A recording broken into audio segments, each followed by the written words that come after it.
Welcome, everyone. Thank you for attending today. I hope it's sunny where you are. It's like not even really fall. I'll take it if I can. Appreciate you taking the time to join us today. I know, I mean, every time of year is a busy time, but we really do appreciate you taking the time out of your day. As a reminder, this webinar today is for the French second language section of the action plan, which includes French immersion programming and French as a second language courses. The Francophone education and post-secondary components of the action plan are out of the scope of this consultation process. And I will also remind everyone that this is being recorded. However, we will be going into breakout rooms at 2 different points during the webinar for some smaller group discussions. Those breakout sessions will not be recorded. So you can let your hair down during those breakout discussions. My name is Julie Marco. I'm the manager of Official Languages and Education Programs, or OLEP, here at Alberta Education. And I'll be leading you through this follow-up consultation from the one that we had in February.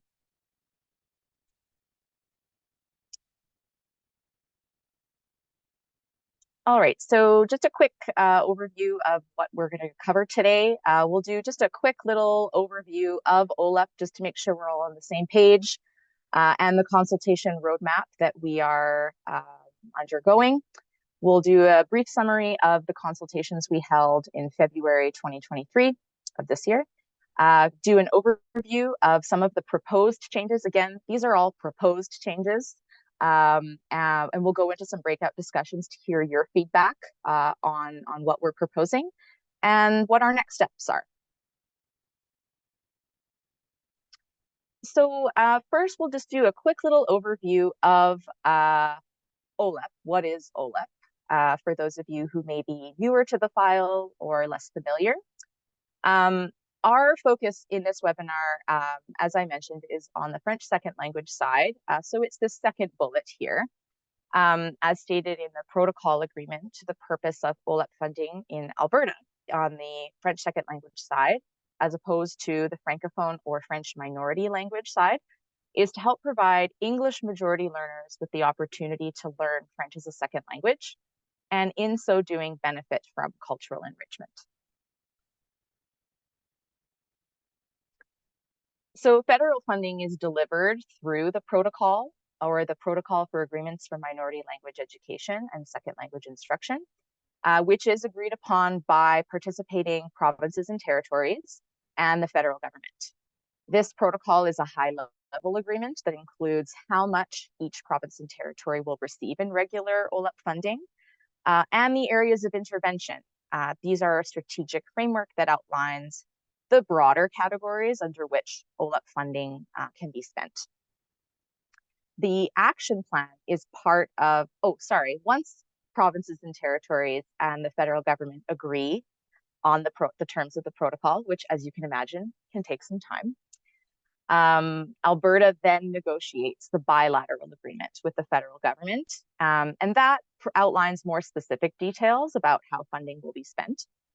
And the action plan, of which these consultations are about, is part of this agreement, and its purpose is to break down the areas of intervention even further and answer questions like, what specific outcomes do we want to achieve within these areas of intervention? What activities will we undertake in order to achieve these outcomes? And how much OLEP funding will we allocate towards these initiatives, in addition to how much matching funding will we allocate to these initiatives? More details about the areas of intervention and our current action plan were covered in the webinar in February. This recording is on the OLEP webpage. It's also on the OLEP Engagement Hub, which I'll talk about in a few minutes. If you haven't already accessed this hub, I'll share more information because we will also have a survey posted there after this webinar, where there's some more detailed questions that we'd love to hear from you about draft initiatives. Just as a side note, I am pleased to announce that the bilateral agreement that we were negotiating for this school year for 23-24 was just fully ratified this week. Yay! I hope you're all a little relieved. That's a big point of celebration. So if your school authority, I know some were a little bit more risk averse, you were holding off on spending any of the 23-24 funding until an agreement was reached, you're good to go. That should be posted on the webpage today. So if you need that in writing, that should be on the main page there where we link the main OLEP webpage.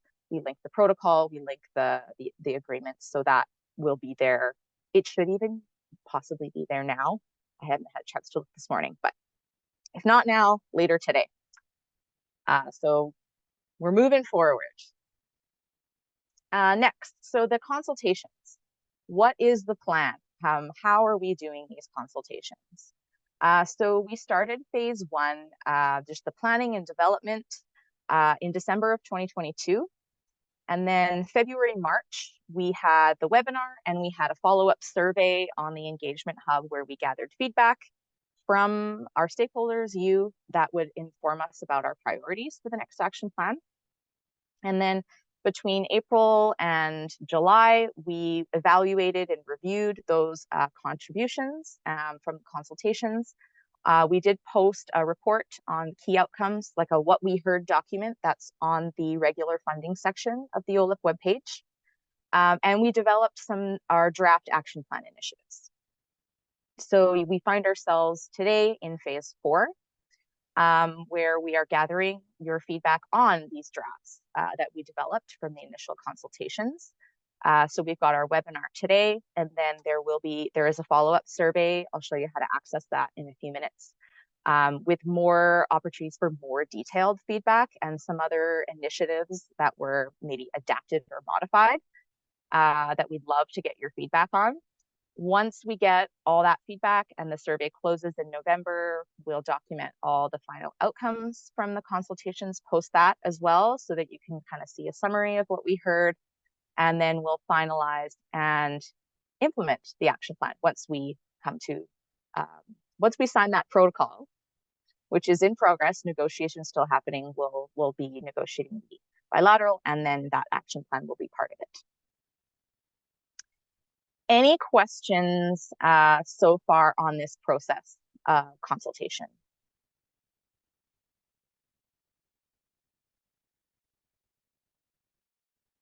Okay. So I'll give you a quick summary here now of the consultations we did in February and March. We hosted a webinar on February 27th, specific to French immersion and French as a second language funding recipients, to discuss the next OLEP action plan, which is scheduled to take effect in the 24-25 school year. So during this webinar, we had 17 representatives from 16 school authorities in Alberta. Already, I just want to say, much better turnout today. Welcome, this is great. We all gathered to discuss the current French second language action plan initiatives and proposed changes moving forward into the next bilateral agreement. And then following the webinar, we had 11 school authorities complete an online survey through the OLEP engagement hub that answered specific questions in relation to priority areas of intervention and the specific initiatives. So as I mentioned earlier, a summary of what we heard, which includes some opportunities for consolidation, potential new projects or initiatives, is included on the OLEP webpage under regular OLEP funding. And before we get into the proposed changes, I want to highlight the OLEP Alberta Engagement Hub. This is an online platform right now for French second language OLEP funding recipients to submit feedback and find more information about OLEP. Right now, we have a survey that requests more of your feedback on specific action plan initiatives. It's only 12 questions, and you'll be able to complete that survey. It'll be open until November 17th. You'll also, on this platform, you can share ideas around the action plan and OLEP funding in general. on the ideas board. So if you're doing something really cool in your school authority, please share. We often hear from funding recipients like, we need some new ideas. We're not really sure what to do with the funding. And it would be really great to hear from the community about what you're doing with your school authority with this funding. And this is a really great platform for you to do this. There's also a section where you can ask questions about OLEP, about the protocol, about the action plan, and community members, you can also reply to certain questions, right? So we, of course, are available to answer any specific questions to you at our edc.officiallang email account. But this might be a good thing to, if you just want to put some questions out there and hear from other school authorities what other people are doing. This is a really cool platform. There's also a timeline for these consultations on the hub, information about our team. So who are we? What do we do? A simplified version of the current K-12 French second language initiatives in the action plan. So if you're curious, you want to look closer, like, well, what's the action plan now? Also, like your reports, those initiatives in the reports are pulled directly from the action plan. That's what we report on. We'll also post a recording of this webinar to that site, to the website and the engagement hub. So please jot down this link now or add it to your browser bookmarks so you can reference it later. Now, a lot of you, if you go to this link, it will lead you to a login page. And this is because it's a closed engagement platform that is only open to eligible K-12 French second language OLEP funding recipients. If you registered on the Alberta engagement site back in February when we did our first engagement, you will be able to just log in and access directly from this link. But if you have not already registered, you should have received an email this morning from Alberta Online Engagement. It was just a general email that's inviting you to register. So please register with your school authority email. And this is what we've added to the system to grant you access to the private engagement site. So then once you register on the general engagement site, then you'll be able to go to this link and have access to the OLEP platform. It's a little bit of a, you got to work a little bit to get there, but we've just set up these parameters so that it's just OLEP funding recipients and not the general public that's able to access this platform. And if you register your email and then you go to OLEP Alberta, this link here, and you're still not able to access it, that's because we need to add your email. So it may not have been on the contact list. So please feel free to email us at edc.officiallang@gov.ab.ca. That link is all over the OLEP webpage as well. And we'll get you added to that hopefully today or early tomorrow. Any questions about the hub? We've already exceeded our number of participants in the webinar, so we would love to get more than 11 respondents to this survey. It'll just help make the next action plan even better and more accurate to what funding recipients want. So we appreciate the time that you take to do that.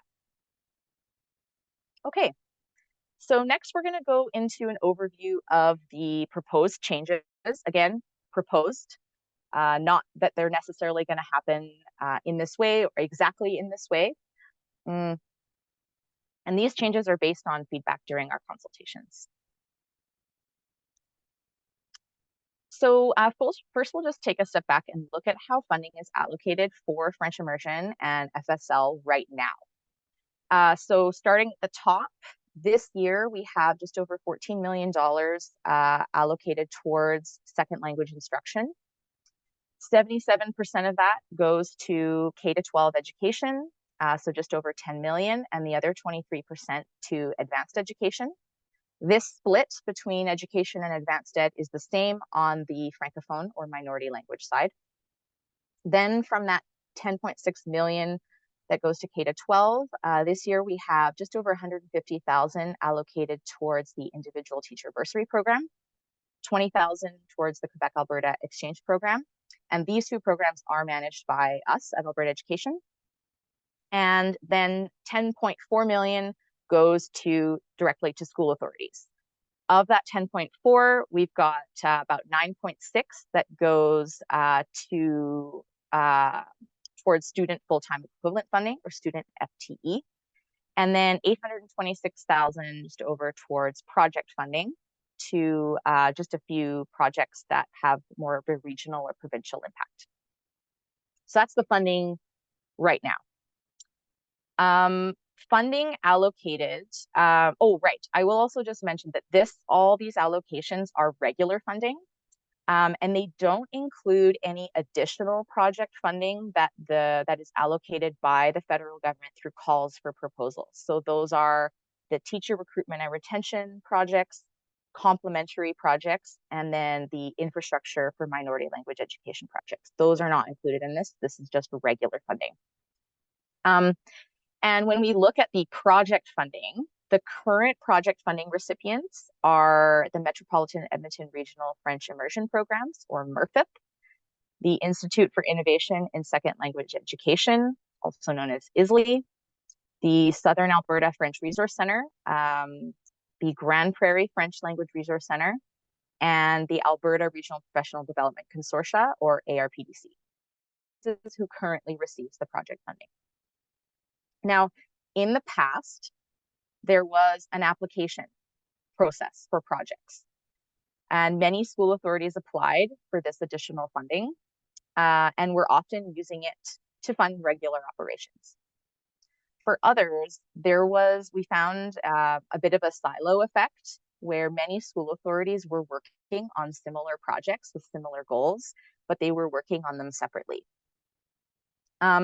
And a few years ago, we halted the application process and maintained project funding for the projects that had a regional or provincial impact, with the intention of introducing a new application process when the new protocol was implemented.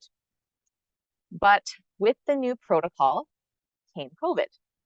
And the OLEP Provincial Advisory Committee at the time advised against introducing a new process during this time, and advised waiting until things kind of calmed down, which we thought might be, you know the story.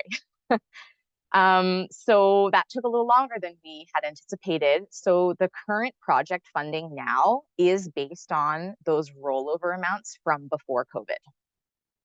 So we find ourselves here today with much of the disruptions due to COVID behind us and a new protocol on the horizon.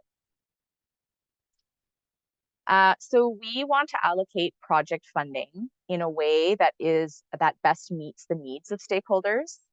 We see value in the projects that we currently have and that are currently being funding. But we recognize that we need a transparent process to measure success, determine whether more or less funding is needed for existing projects, and to provide an opportunity for new projects and new ideas to receive funding. So we are proposing a hub project model where boards with the capacity could apply for funding for wide-reaching projects that run for at least 1 year during the protocol term, which would be 24-25 to 27-28. And within their project proposals, these applicants would explain how the project extends beyond regular operations. And kind of the reasoning behind that is because the student FTE funding often does support those regular operations. They would also explain the desired impact, both within and beyond the organization, and demonstrate a plan to accommodate active involvement and collaboration from other school authorities who may not have the capacity to apply and manage the funding and do all the reporting. We're thinking more like smaller school authorities who don't have a dedicated individual whose sole role is OLEP, that they might still have a chance to kind of hop on to these bigger hub projects and have a say and benefit from this funding and this project work without necessarily having the capacity to lead a project in the same way. So some of the rationale behind this is that having it extend beyond regular operations promotes the advancement or enrichment of French second language instruction. Wide impact projects are led by school authorities with the capacity to manage the larger scale. And there's an opportunity for smaller school authorities to influence the direction of the project and benefit from its impacts. The other thing is the amount that would go toward, currently funded projects really are hub projects, and so could continue to see funding. With this process, though, there could be an opportunity for them to expand their partnerships, change the amount of funding that they receive, request more or less if they don't want to do as much.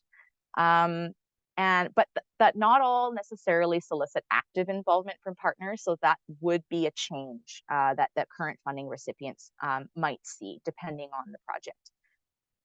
And then, of course, there'd be an opportunity for new projects to apply for funding. And now when we look at that flow chart, which is on the OLEP webpage, by the way, and in the report section, or I think it's under regular funding section, sorry. The amount of funding that would go towards hub projects would be predetermined in consultation with the OLEP Provincial Advisory Committee. Likely, though, I could say that it would be probably slightly more than the $826,000 that is going towards it now to allow for new projects. But we don't want to make it so high that we're taking away too much from the student FTE envelope, because that total amount that goes towards school authorities likely won't change. It's just how we divide up the pie between student FTE and project. And if you were wondering how much that will be for next year, we really don't know yet. Those negotiations are still ongoing, and the federal government hasn't really given us a heads up as to how much it'll be, but we don't anticipate it will go down. The big question is whether it will remain the same or whether it will be increased. Finally, we would, to select the successful projects that would receive funding for the protocol term, we would use a scoring rubric that would be distributed with the proposal form. The purpose of this would be to ensure transparency in the selection process. We would provide rapid, objective, and quantitative feedback. And also, this would serve as an efficient way to share feedback with applicants whose proposals are not approved. In the past, this wasn't always the case. So if you submit a project, it's not approved, we would supply you with that rubric so that you could see the areas of opportunity that you could work on or consider if you wanted to apply during the next protocol term. And this is the proposed timeline that we are looking at for the project submission process to apply for hub project funding. So we are proposing to have the call for proposals in January of 2024, so coming up here. And the deadline we are looking at March 15th, so mid-March, for submissions, where we would then evaluate all the submissions and communicate a decision in April. And then in line with the federal timelines, the new protocol term technically starts, or the action plan term would start July 1st of 2024. So that's when those projects, they could begin as early as July 2024. But again, in that application process, you could define, if it's just a one-year project, that could begin at any time during that protocol term. So, are there any questions about this proposed hub project initiative or process? Any questions of clarification before we move into breakout discussions? Can also text on the chat. Yeah, or if you, thank you, Teo. If you want to enter those in the chat, we've got that available as well. I have one question, and I might have missed it because I stepped away. So for MRFIP, do we need to be applying because we're currently a project? We would still need to apply? Yes. Okay. Yeah, we would still ask that current funding recipients do apply. And this would be for many reasons. I mean, the scope of the project may change. We also would like to see what the collaborating school authorities are, what their input is. But it likely should align quite closely because MRFIP kind of already is a hub project. It shouldn't be anything too new. Okay. Yeah, and I will say we don't want to make this application process burdensome. We just want to get the information that we need to be able to make an accurate decision.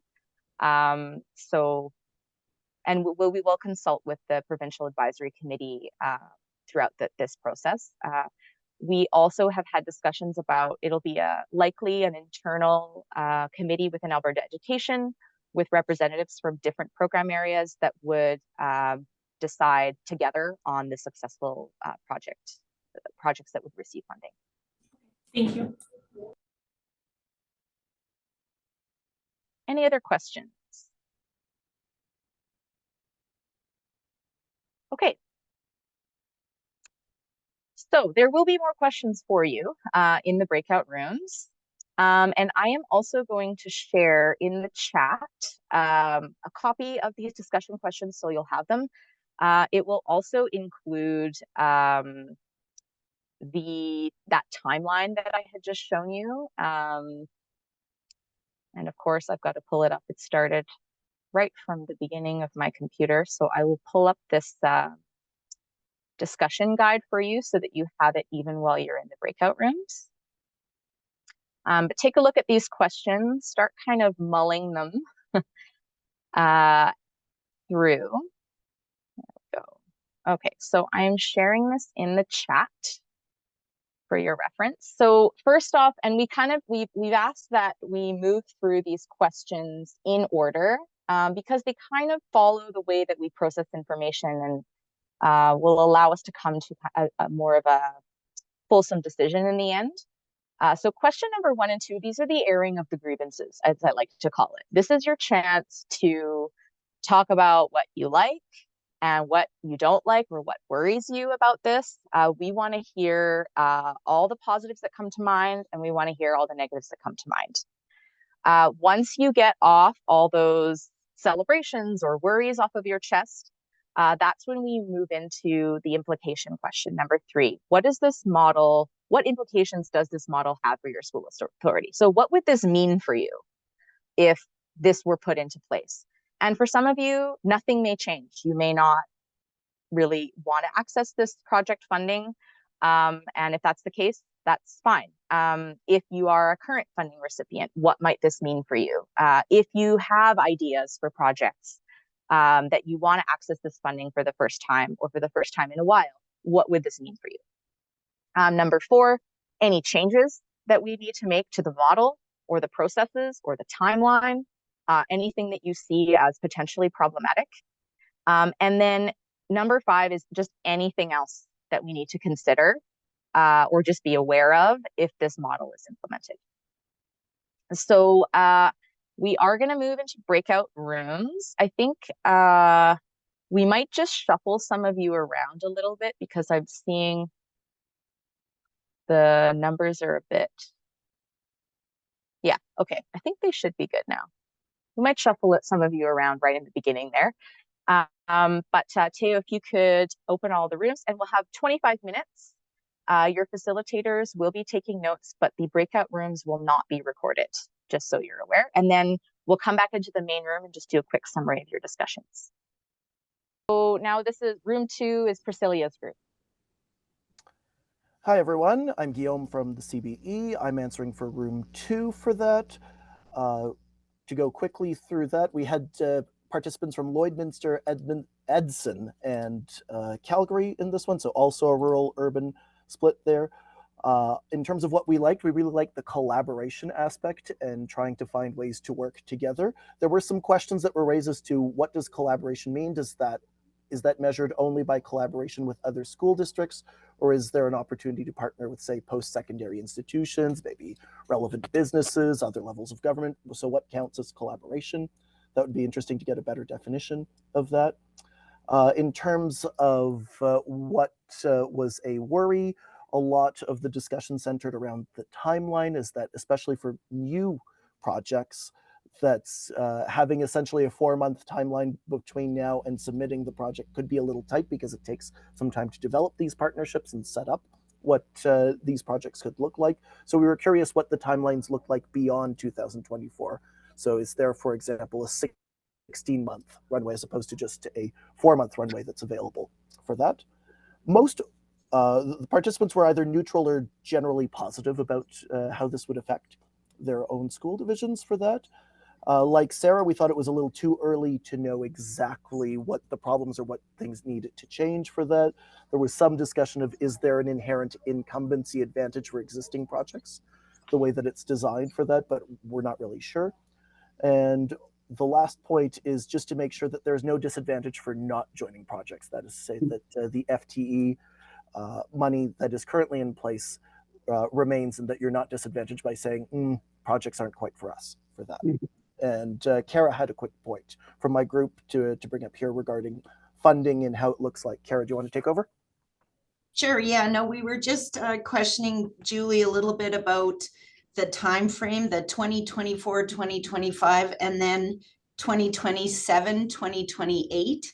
So we were just discussing, and I shared that my question is that because of the protocol and the federal provincial agreements that timeline's not movable? Is that correct? No, I think, well, they would have to take place within those years. But when we're talking about flexibility, this came up in our group as well, around maybe having the option to apply for all 4 years, or having like 2 years, and then every 2 years, there's another opportunity to apply for the funding. So that's something that we could definitely discuss. Because yeah, I think hearing some of the comments, it was like, well, we don't know what people will be in place, what our priorities will be in 3 or 4 years. So having that flexibility to I think the thing was, every year is pretty burdensome on everybody. But potentially looking at every 2 years, there's an opportunity to apply. That could be something that we could look at. But in terms of the time frame of like, would it start 24, 25, and the last year would be 27, 28, that is based on the federal provincial agreement. Thank you. Okay, thanks for that summary. Group 3 was by group. Megan. Yeah, so as you already said, Julie, well, no, I'll get to that in a second, but the things that we liked about it, because I'm new, so I don't know anything about this. So I like the idea of like having a rubric, because I'm a teacher and I like to, have some criteria beforehand. I like the idea of having it online. You know what I mean? Julie was saying before that sometimes it was like a 1-page application or a 12-page application. Anytime that you can structure, you can solicit for the information that you want is really helpful. We did talk about 4 years being a long time, and because I work for Edmonton Public, I've been involved in lots of projects, and 4 years is a long time, and I feel like you're locking out people that might be new to their role, or someone who has an idea or things like that. And then it's less of a time commitment as well. Like planning for a 4-year thing can sometimes, in my opinion, be a long time. So I think 2-year chunks are a little bit more manageable, and it provides opportunities for some people. If there's somebody new or there's an idea, they can take advantage of the funding. And then on the flip side of that, having the opportunity to say, look, we have a resource center. It just needs to be there. So 4 years is good for us. So having that flexibility would be helpful. And then I suggested having, because I'm new, right? You guys, like, I don't know anything. So then I was like, Julie, let's have a training session on how to do this. Because I'm a person, I just want to know what to do to get that A+. And also providing feedback is really good. So that was something that came up in our group. And Julie, did I miss anything? I don't think so. I think you mostly covered it. Thanks, Megan. All right. Thanks for listening. And Marcel's group.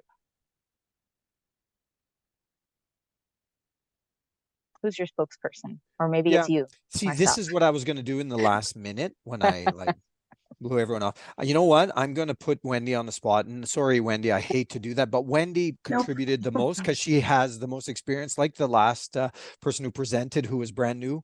The other two in the room were brand new, and we're here to listen and take everything in. But Wendy provided a lot of good feedback. So I'm going to let Wendy maybe just share a bit of what we were talking about. Okay, well, thank you very much. And with the other breakout discussion rooms, you're speaking basically the same, singing the same tune, I would say. This is very positive. It's really nice as a school division. So I'm down in Lethbridge. And Marcel, you can jump in to say who else was in our group, perhaps. I had. Yeah, we had representation from Calgary Independent School, and Mark was Calgary Catholic, I believe, as well. So great, thanks. Sorry about that. My mind is a sieve today, with 2 shots in my arms. It's great to be able to get back into this and perhaps apply for a project. I really like the idea of having a rubric and criteria. I would love to see that. I think we would all love to see that sooner rather than later, so that we can speak to our stakeholders, our schools, in order to really develop a fantastic project proposal. But then also, for speaking from my side, so Holy Spirit Catholic Schools, we stretch far in the Southwest, almost to the Southeast, for all Catholic schools, but then we have a lot of rural schools too. So jumping onto someone else's project and being part of that in the project hub is very, very interesting as well. One of the things that I did mention is that given that we are a smaller school division, and also given how the FTE is separated, if you look at this, the very confusing sliding scale in the financial side, FSL does not receive very much per FTE, but then the French immersion is. With our school divisions in rural areas, it would be great to see a project, perhaps a mini project hub for those FSL students, and for it not to be eclipsed completely by French immersion initiatives, which I fully obviously support as well. So we thought that was definitely something that I could add to this conversation. And I'm just trying to think of anything else that was really speaking to these specific questions, because I went off course, of course. I think that's pretty well it. Worried about the funding model, I guess, and we certainly don't want to affect the FTE, because it's been very successful, I think, even for a small school division. The last thing I guess that I like from my perspective is that it's difficult. It was difficult in the past to create a collaborative project, because I live beside a very big school division that perhaps didn't see the buy-in for that. Being able to be flexible and perhaps jump on other projects is definitely something that we would look forward to pursuing. So I think that's everything, Marcel. Thanks, Wendy. oh yeah, absolutely, you covered our big points. Thank you. Great. And the next room 6, I don't see it. Amy, Diana, Jillian. Oh, Jillian, there we go. Jillian's room. All right, I think, is that me? I think so. Yes. Yeah, there we go. All right. So what we talked about with regard to what we liked about the proposed funding was really having more people to collaborate with on these projects. For myself, I'm new to this as well, and so and I'm in a smaller board, so having only myself to rely on and a few others, it's hard to actually put forward a bigger project like this. So being able to have access to that was great, and of course, and just the ability to collaborate. What worried us, one of the mentions was added bureaucracy to make sure that this sort of joining a group and possibly leaving a group is seamless. It doesn't require a whole lot of red tape and things like that to become part of a group, and finding out just what these groups are. I know myself and Amy were both concerned about just being able to know what projects were out there that we could join. So having that information easily accessible in a clear way that kind of doesn't just give a brief overview, but really some detail to make a decision off of, that sort of thing is needed, as well as a way to opt in and opt out of these projects. It should be a very simple process, as well as notifying people who are having people opt into their projects to form a hub. That's also something that would need to be a very smooth and simple notification system, I guess. The implications that what it would have, of course, there's the implication of funding. I know for the FLRC, they were expressed concern that it would reduce funding, or that if funding were being taken from the FTE portion of the OLEP funds, that would be something that that would not be desirable, obviously, because we do use that funds. But if all this funding is already going toward projects that are in place, where is that new money going to come from for new projects? There's that. Also, one of the things I expressed, I think Guillaume put it very well, the incumbency advantage. Are smaller divisions just going to get lost in the initiatives of larger divisions by joining these hubs, right? Our own personal and unique needs for our geography and our community is going to kind of get all swallowed up in a more metro sort of system of needs. And the changes, we really didn't have any to suggest. It's too early to say, and things that we need to consider if this model is implemented. I think those were already expressed in our worries and the implications. So. Great, thank you, Grant. And the last group, who I will just preface by saying, I apologize, it was such a small group. Gidget, I'm going to move you over for the next breakout into this group. So this was Elena's group with Julia and Kelly. And we also had Emma. Oh, so you did have Emma. Yeah, we had Emma. She had to leave to a different meeting. So we had Emma from the Southern Resource Center. We had myself from High Price School Division, which is a part of the FLRC. And then we had Kelly from Elk Island. So we talked about the opportunities for collaboration are reflective of what are already happening in two of our regions, with the Southern and the opportunity for high yield practices to be shared in an efficient way. That's some of the things that I know that, like the ISLI and the MRFET, those things are things that are the research piece. Those will be things that potentially those could be really well shared. The worrying again would be funding cut concerns for our current hubs, because we already have these projects running, and where would the funding come for new projects, and potentials for, would there be limitations on our current projects? And again, that conversation around if there were new partnerships being looked for, the timeline is a piece. We talked about how the hubs have allowed us to participate and access different resources and supports, and that's been super important for our small rural divisions to have access to that.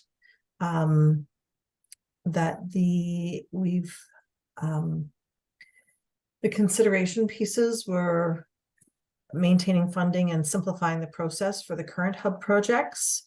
Advance notice of any changes and potential for funding, because we need that stability.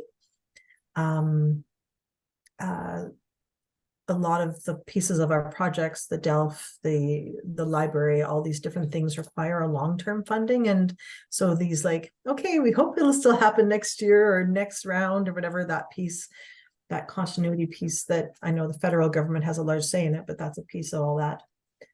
And then before Emma left, she did want to ask whether or not there was a conversation happening about potential centralization of DELF. Those currently no conversation about that. But thank you for sharing. Thank you for everybody, all the representatives sharing as well. We're definitely making note of all this feedback. Okay, so moving on. We have some proposed changes that we also, just a small proposed change here, I shouldn't say small, that we would like to discuss in the next breakout room. Again, this is the proposed funding breakdown. This is not necessarily guaranteed, but we want to hear your thoughts on this. So this is the proposed breakdown for future funding. Again, we don't have the total funding amounts yet, but this, it would be divided in the same way between Alberta Education and Advanced Education, with the education funding going towards individual teacher bursary, Quebec Alberta Exchange, and the School Authority funding allocation. But what we are considering is, rather than dividing the funding allocation for school authorities into two buckets, student FTE and hub project funding, we are considering a third bucket for teacher FTE funding that would potentially be based on FSL and French immersion teacher FTE.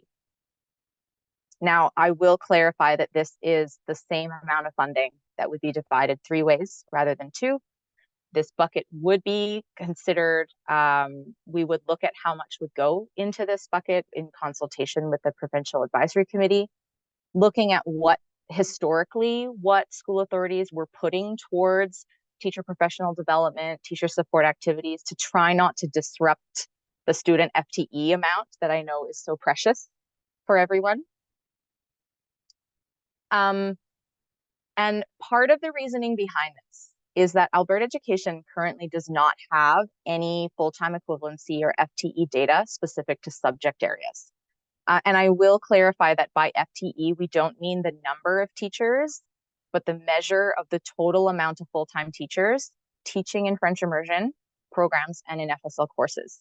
So it's a way of adding up the hours of full-time and part-time assignments into measurable full-time units. We have implemented a number of teacher recruitment and retention projects that were funded through additional federal funding, those calls for proposals, but we don't actually have a way to measure whether these initiatives are having an impact on teacher recruitment and retention. With teacher FTE data, we could establish a baseline, better target activities to meet areas of need, measure our progress in the area of teacher recruitment and retention. There's also the possibility that we might be able to use this data with the federal government to show that French immersion and FSL are growing programs. Demonstrating this to Canadian Heritage could potentially help in our advocacy for more OLEP funding for Alberta in the future. So this is a proposed kind of timeline and process for this data collection, which we have. I will also just be transparent. We had an initial conversation with our advisory committee, was it last week, about this? They're not so sure, specifically about FSL. And the words that were used were, it's the Wild West. I think that was used 3 times. So this is just a proposal. We want to hear all your feedback on this. This is not guaranteed to happen. I just want to preface this now. If we looked at doing this for the first year, we would request the data from school authorities in January, just because of where we are in the school year. And then we would calculate the teacher FTE funding amount for each school authority based on the FTE rates, but we would also factor in the rurality index, which considers the distance from an urban center, and the sparsity index, or population density of the region that the school authority is in. And these are outlined in the funding manual, these indexes. So school authorities with a higher rurality or sparsity index would receive more funding per FTE, as teacher recruitment and retention is typically more challenging in these areas. And then along with the OLEP student FTE funding and hub project funding, we'd share the specific allocations for teacher FTE for each school authority in April or May for the upcoming school year, like we do now with sharing funding amounts. So this diagram shows how the 3 envelopes of funding could be allocated according to area of intervention, where we've got for project funding, you could allocate to any area of intervention. Typically it'd be focused around 1. Student FTE funding could be allocated towards those 4, and then teacher FTE could be allocated just to any support for educational staff initiatives. So right now, student FTE funding is allocated towards support for educational staff initiatives. So that would, right, like even though this funding would be coming from the student FTE bucket, you wouldn't need to use student FTE funding towards staff support activities. And again, these envelopes would be divided from the regular funding designated for school authorities. So we are going to ask the following questions related to teacher FTE data. And for efficiency's sake, we're going to review 4 new draft initiatives as well, and then move into the breakout rooms to discuss these questions here, and then questions about almost the same questions really about the proposed initiatives. I know we're kind of running short on time, which is why I'll also do another plug for the survey after this webinar that you'll have till November 17th to fill out. So, oops, sorry about that. Any questions before we move into just reviewing the initiatives? Any questions about this teacher FTE data and how this would work? Again, proposed. It's clear about how the funding will be divided. Yeah, Julia. Just for example, we have been for the last 3 to 5 years trying to fill a couple of FSL positions unsuccessfully. So we have these positions, there is no one filling them. So how does that work then? Would the funding change each, like, would that be considered in every OLEP year that, you know, were we able to fill these, then we would have the increased funding for that? Is that how that would work? But it would be more communicating the teacher FTE that you do have. I mean, but you bring up a good point. Is it that we ask people for the unfilled positions? Would that be easier? That's something maybe you can discuss in the breakout groups. Yeah. Just because I know in my report, I already put what we have, not exactly FTE, but the number of classes and pieces. So I do track some of that already, but. Right. Yeah. For sure. And if you have ideas for a way that some sort of data that might be easier, again, we do have actually a specific question about this in the survey, but it's also something that you could share in your breakout groups about, like, well, collecting teacher FTE, especially for FSL, seems impossible for us, but here's something else that might be possible. We are open to those ideas. Okay, so I'm going to do a very quick drive-by of the new proposed, these are brand new initiatives for the action plan that you'll be able to provide feedback in your breakout rooms. This is a French language teacher attraction and recruitment initiative where teacher FTE funding, if we decide to introduce that new envelope, could be allocated. This is all just around school authorities the difference between attracting and recruitment would be like targeting students even in like Division 2, like grade 5, trying to get them interested in teaching and teaching in French. And then the recruitment piece. So any activities around there that include promotion, activities, career fairs, having consultants whose role it is to attract and recruit teachers, tuition reimbursement, financial incentives, and then even like release time for mentor teachers to support pre-service teachers. This targets an area of need that stakeholders have highlighted, not just in the consultation session in February, but in other informal conversations that we've had and other engagement opportunities we've had over the years. The second initiative is support for diverse learner needs in French immersion. We're still considering which area of intervention we would allocate this in. We've got some more questions in the survey about that one for you. But we have had found in a lot of stakeholder discussions and found in emerging research as well that a big reason parents remove their children from French immersion programming is due to lack of specialized supports. So we thought we would include a new initiative. Again, these initiatives, school authorities don't have to allocate to every single one. So if this one's not going to be possible for you, you simply don't have to allocate the funding towards it. This is just an option to kind of focus or target certain amounts of funding. If school authorities choose to do that, they could allocate towards this initiative. In fact, there are many school authorities that are already using OLEP funding for this. It's just in a different category that's more broad. But this just brings kind of more attention to it and shows people that this is what's possible.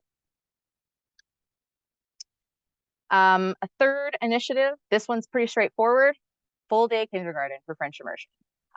And we keep it pretty broad. If you want to, you can use funding for this, but you don't have to. We have found in consultations that full day kindergarten provides an opportunity for increased enrollment numbers in French immersion.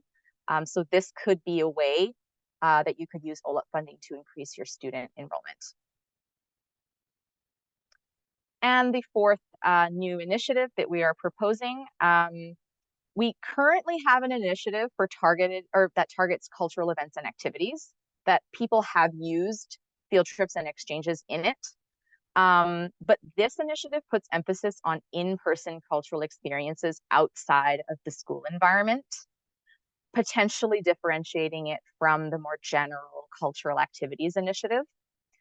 So like some of the other initiatives, school authorities are already allocating OLEP funding towards field trips or exchanges. There has been some confusion around reporting the funding under the Quebec Student Exchange Program, which is managed by Alberta Education. So this might provide some clarification. We also have found that in the past, there's been requests to use the funding for field trips, international trips, but our bilateral agreement is very clear in that funding can only be used for travel within Canada. So we wanted to specify that here as well. Okay, so these are the questions. I'm proposing, just because of time, that we kind of answer these questions in your breakout related to all 4 of the new initiatives. I think there's maybe some that'll be more you'll want to spend more time on than others. Again, it's just, what do you like? What worries you? What are the implications for your school authority? Any changes? Any other considerations? So any questions before we move into breakout rooms about these specific new initiatives? Pretty clear.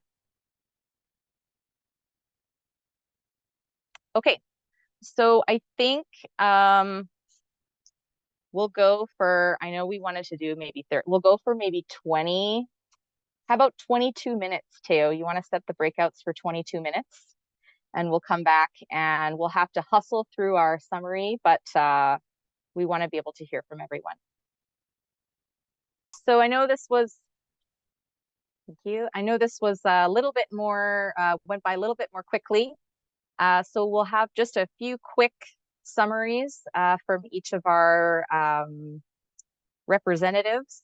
So Priscilla's group, could you go ahead and summarize some of your main discussion points? Sure, I'll take the lead on that one again. Thank you. For the teacher FTE data, we thought that on the French immersion side, it's doable. On the FSL side, very messy and low quality data would come out of there. And so what would sharing this data mean for the school authority? It would be burdensome for essentially delivering a low quality product that we couldn't, would be the best approximation we could do, but it would only be the best approximation on the FSL side. And therefore, what you need to consider, well, consider that you'll be getting low quality data if you request this from us, and is that worth it when you start aggregating low quality data for that? In terms of the draft initiatives, we thought that they are paying attention to some real issues and initiatives, some real issues in the classrooms and in schools today for that. So we liked that about it. We worried that some of these problems are not necessarily ones that throwing money at the problem solves them. There are only so many qualified FSL teachers going around. Putting money towards recruitment fairs doesn't necessarily make more of them appear. And so there was worry about just escalating costs with no real benefit coming out the end for that. So are these solutions with mismatched problems with mismatched solutions to them? But yeah, ultimately those were the bigs. We've got lots of things to do and not much time, so I'll stop there. Thank you, Mio. So the next one was my group, Megan.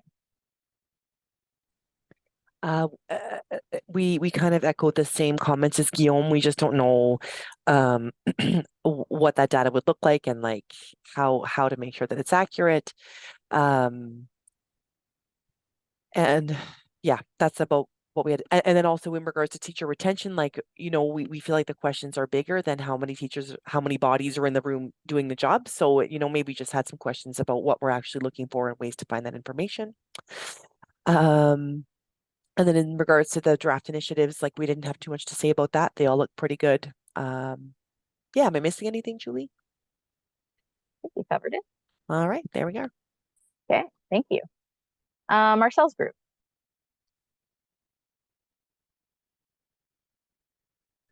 Hi Hey, we there. did actually talk about it this time, but I think Mark stepped out. So thanks, Wendy, stepping up again. Boop, boop. No worries, no worries.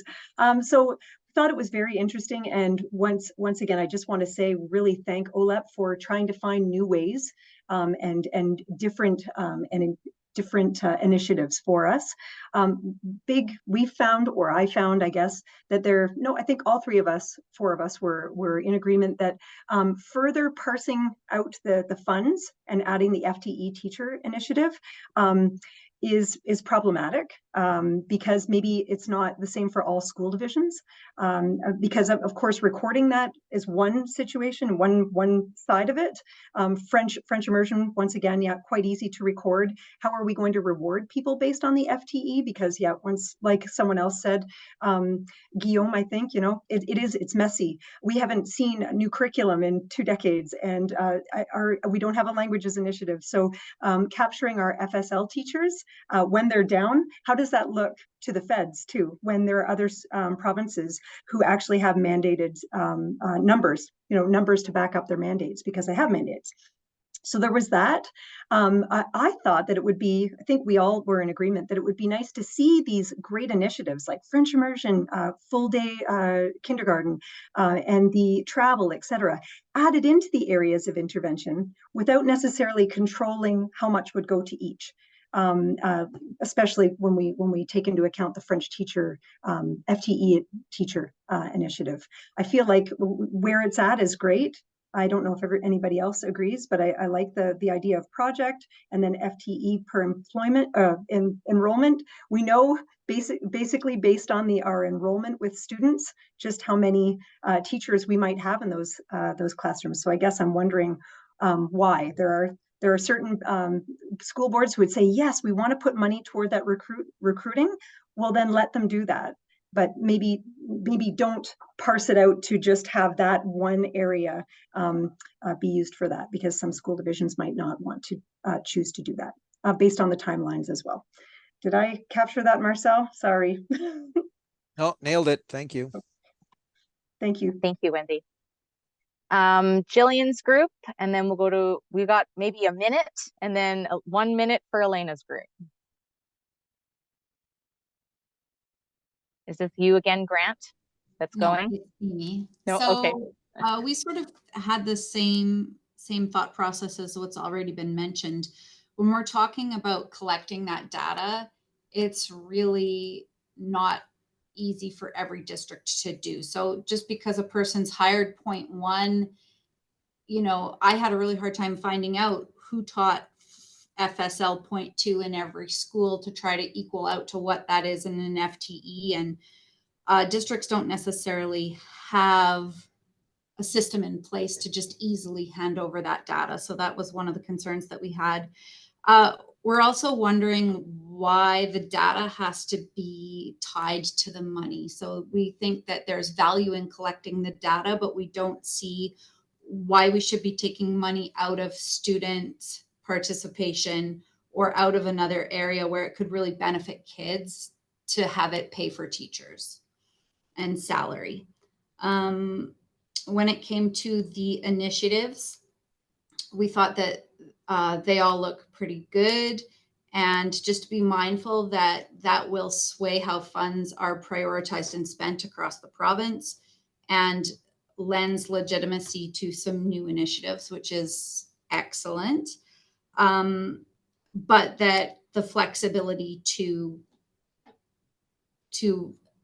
tie funds to that or to tie funds somewhere else is also really important, because not every district is going to need to spend money on all of those new initiatives. And then the last question that came up would be, if we're adding all of these new initiatives, is anything coming off? Yeah, that's all. Thank you, Amy. More info in the survey again, as I mentioned, about some, and also the summary from the previous webinar and consultations does give some some ideas about what might be collapsed into other initiatives. Thank you. And very quickly, our final group. Okay, I'll try and be fast. We wondered about the FTE piece whether that would create imbalances in funding for the immersion or FSL, because once you added up all the little FSL components, would that end up being more in smaller boards where there's more FSL than immersion potentially? And because of the importance of some of the cultural components in the immersion, the funding that goes to the immersion is important. We brought up the open positions, the unfilled positions currently. Is that something that should be tracked as well? And we also talked about, and I'm sure this came up in the other groups, the not all FSL, not all people who are teaching FSLs are qualified. So what's the competency of the FSL teachers? Is that something that should be considered?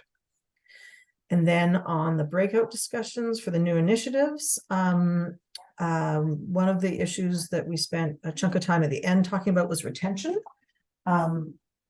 We talked about the immersion, and with the new curriculum, the supports for intervention and teachers in immersion often teaching combined grades, that the FILAL is one more thing. The resources aren't all translated yet nor accessible. Yes, ARPDC is doing great work helping, but it's still not released. And these are things that are lowering some of the immersion retention. In addition, our FSL retention is an issue. So we need to do more about promoting the importance of second languages in the communities, and the benefits to French, helping people understand the job benefits to having French. Something like the AIM program, having that training for all of our teachers. But the recruitment, as Guillaume said, is limited. People in Ontario in cities can't get maternity covers, so how can we get them in rural Alberta? I think that was it. Thank you, Julia.